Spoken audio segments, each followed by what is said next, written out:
If you've been working on Pat Martino's linear expressions method, you probably have noticed some improvement at first. It does sound better than just running scales if you're trying to sound like a jazz musician, but maybe you've noticed something's missing. You don't know how to apply 5 measured long eighth note line ideas. You're struggling to connect from one form to another, how to apply it over a tune, and even worse, even more importantly, you're not really improvising. You're not flowing musically. Instead, you're playing a weird game of copy and paste with music notes.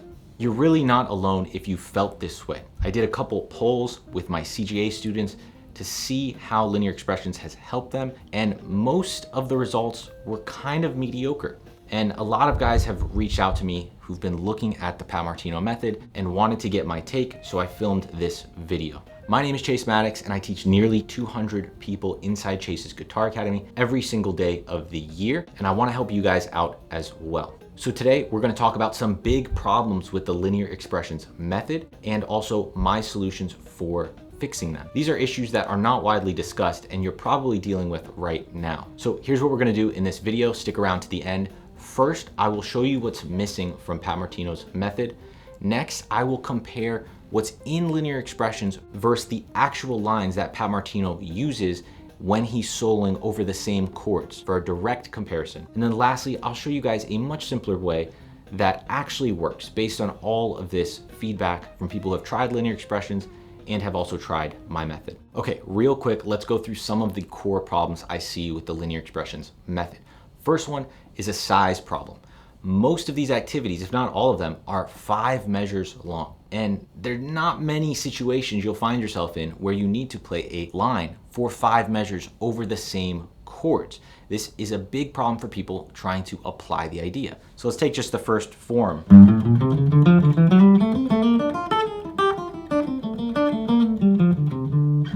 5 measures over G minor 7.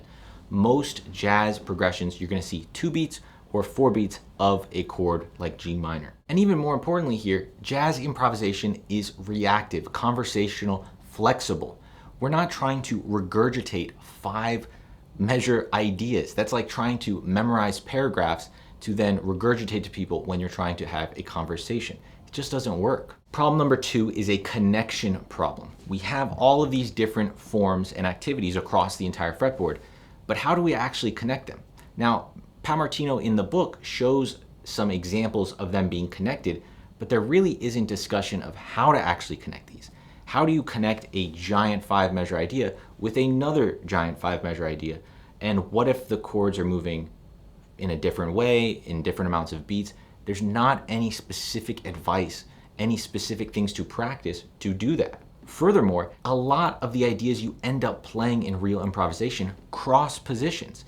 And these are like having musical islands with no bridges to connect them. This third one to me is one of the biggest things that people miss when they study linear expressions, and that is the rhythm problem. These are all eighth note line ideas, constant eighth note lines. Now, that is a great approach, and some of my favorite teachers use that. Barry Green uses that kind of idea a lot, and it's very helpful. However, he also talks about rhythm and phrasing in so many other contexts. And what we get with this book, with this method, is such a focus on eighth note lines without any discussion of rhythm. So without talking about rhythm, that is 1/3 of any musical language. You have melody, harmony, and rhythm. And if we're not really even addressing rhythm because it's all constant eighth note lines, that's going to be a problem for us understanding how to actually make music, make language out of these musical notes. And the fourth problem is an authenticity problem. I'm not really convinced that the ideas inside linear expressions are actually Pat Martino's ideas and lines. And we're going to get into some of the specifics right now about why I think that. But it's very clear to me comparing what he actually plays in his solos with the ideas and lines in linear expressions that they are not the same. And this does create real issues for us as guitarists. The phrasing, the notes per string, all of these other things creep up in ways that are very strange once you realize that Pat Martino usually plays something different. So let's look at the very first one. This is probably one that you guys know as Pat Martino's chromaticism. It's one that he plays all the time, is very known for, and it's this idea. 3, 4, 1. So we get this idea note for note in forms 2, 4, and 5. And let's just real quick look at what he's doing here. When he does it, we have an F natural, and we start on this B flat, which is the third of our chord G minor. So these are important so that when we compare it to a real solo where he's actually playing this idea, we can see, is he using this in the same way or not? Is he using the same intervals and note choices? He is not. Now, for these examples, we're going to look at the solo from Road Song because it has also a lot of G minor language and is the best direct comparison since linear expressions is also written first as if it's in G minor. So we can directly compare within the same key and not have to transpose or do any translation like that. So let's look at an example where Pat Martino starts on that B flat and does this kind of Martino chromaticism. What does he play? 3, 4. 3, 4. So notice he does not play F natural. He's playing F sharp. And then, this is a really, really critical part. What does he do after this? We go up, we ascend. Almost every time, in all the examples that I was looking at for this solo and others, he ascends after doing this Martino chromaticism. But in the forms, he descends, or what's shown is him descending. This is a real problem because it's teaching us implicitly that when we do a Pat Martino chromaticism, we need to continue to descend. However, that's not what Pat Martino usually does. Let's look at another example. 3, 4. So in this example, we're playing over D7 flat 9. We start on the flat 9. When he eventually decides to stop on the 7th of D7, we ascend. And let's look at one final example so I can really convince you that this is what Martino is really doing most of the time he does that chromaticism. 3, 4. So in this example, it's over C minor. We really get a sense that he's using this chromaticism to emphasize a melodic minor kind of sound. C melodic minor. C minor with the major 7th, but ascending after that. So I really want you guys to understand that jazz language, when we have certain ideas, we need to connect them to the appropriate idea based on the established language and history of the solos that have been played. And these guys have figured out musical ways to connect one idea to another, which I will show you at the end of this video how to easily connect ideas. It's a big problem I know you guys have, and I want to help you with that. Now let's look at this idea of continuous chromaticism. This is when we're just ascending or descending chromatically. And it happens in a few places in these forms. The first one that you guys are familiar with is just ascending up this G minor between the 4th and the 5th. So we add in that C sharp in linear expressions. Again, Pat Martino, as I'm going to show you, does not do this.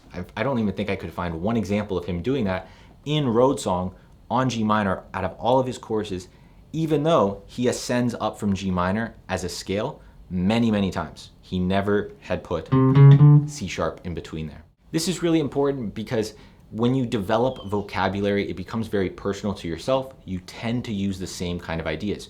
So we would expect him to use that C sharp if it's something that he does, especially if it's something he's writing down in the book. That is a way of getting through this pattern, this shape in G minor. So that chromaticism happens in form 1 and 4. There's another one that happens in forms 2 and 3, which is at the end of this idea.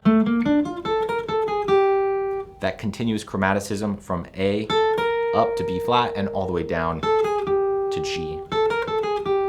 And there's one last one that happens on form 2 after this pivot arpeggio, where we descend from G and come back up. So let's look at these in some detail. So for that first chromaticism, I already said when we did adding that sharp in between the 4th and the 5th, Pat Martino does not use that. I don't know why it's in the linear expressions in a couple of different places, but I couldn't find an example of that inside this Road Song solo. Let's look at the next one, which is descending chromatically from that B flat to G, starting on that A. Now this is one that he actually does do, and I'll give you an example of that. 3, 4, 1. So that's great. One of these ideas he actually uses in his solos. Awesome. And then lastly, the chromaticism where he was descending from G and coming back. You can do that from a lot of different notes, at least on Road Song and in most of the solos I was looking at. When you do that kind of pattern, you do it from the dominant equivalent. Meaning, if we're on G minor, we would normally see that idea from C, because the 5 chord of G minor is C7. So if he's thinking of G minor or translating C7 into G minor, normally we would see it from C. We do see that in Road Song where he plays this idea and he does it on E flat 7 starting on E flat. So it's a very common, bebop technique. People refer to this as part of a bebop scale.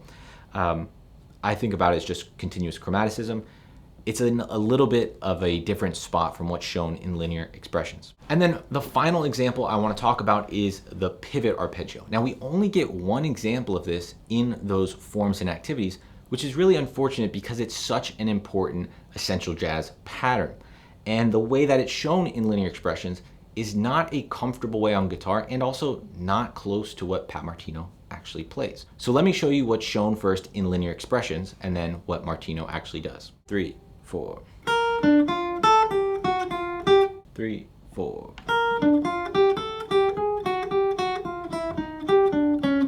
Okay, so this is a little bit different. So in this pivot arpeggio, he adds in the G and the A actually lands on the downbeat instead of being an upbeat as shown in linear expressions.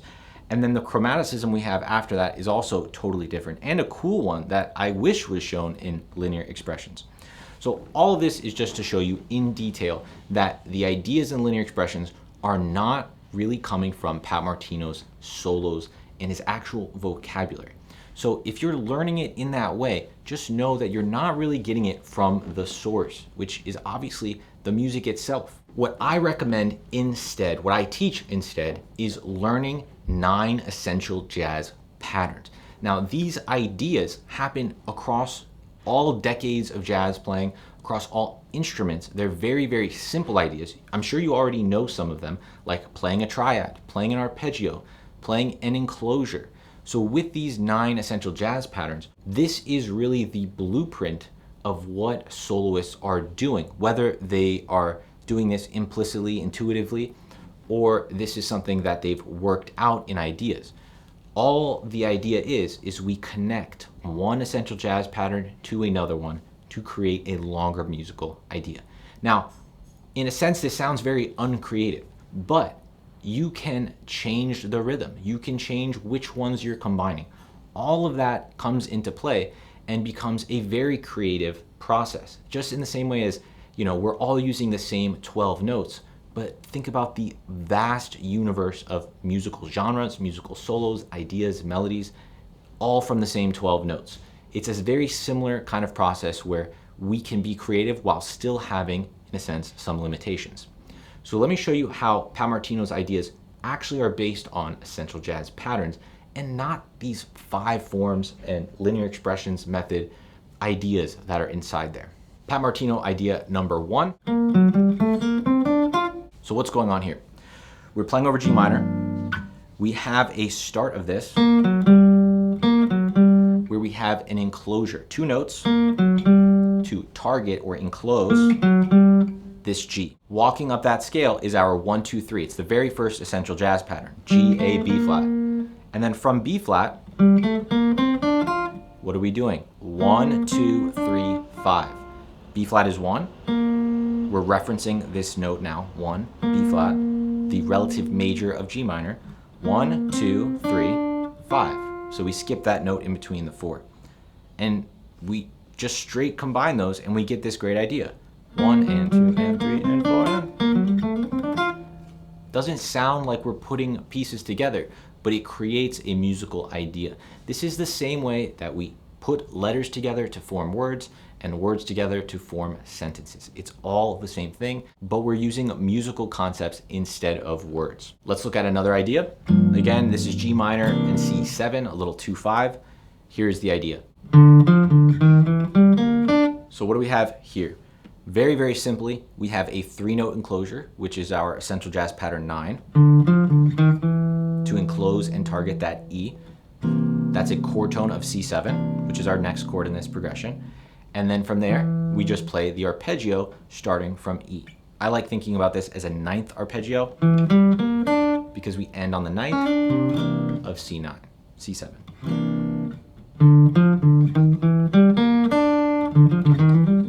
Two essential jazz patterns, one great phrase. And to show you that this works even when you continue to connect longer ideas, let's use another one. And this time we'll use that continuous chromaticism that is actually in linear expressions. And it sounds like this: 3, 4, 1. Now, it's not wrong to think about the notes here as a scale, but the problem with a scale approach is it doesn't actually teach us what to do. How do we actually go from a set of notes like a scale to musical language? Just like if I gave you all the letters of the alphabet and I said, make some words, you don't know what to do. You're just gonna combine them randomly and hope one of them is a word. We can do a lot better than this. So if we think about these as essential jazz patterns and connect them, all of a sudden our ideas make musical sense. So this first one is our continuous chromaticism, which is essential jazz pattern number 7. From there, we are doing a scale motion all the way down to C. So that's just essential jazz pattern 1. We already saw that. We're using these last 2 notes to target or enclose B flat, which is our 2-note enclosure. From there, we do the pivot arpeggio.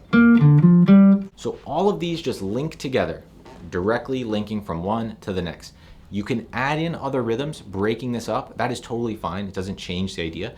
It just gives you more freedom to put your own personality into this. So I hope that was informative for you guys. If you're curious about my other thoughts on Pat Martino's method, including the minor conversion method, which I actually think is valuable, check out this video that I have done before. If you guys want to get Pat Martino's forms with the vocabulary he actually plays, I'm gonna put this PDF, everything I played, plus the revised version of linear expressions in Chase's Guitar Academy. You can sign up using a 7-day free trial and get access to that PDF. It's very easy to cancel if you want to cancel, but you have access to a lot of great stuff. So go check it out.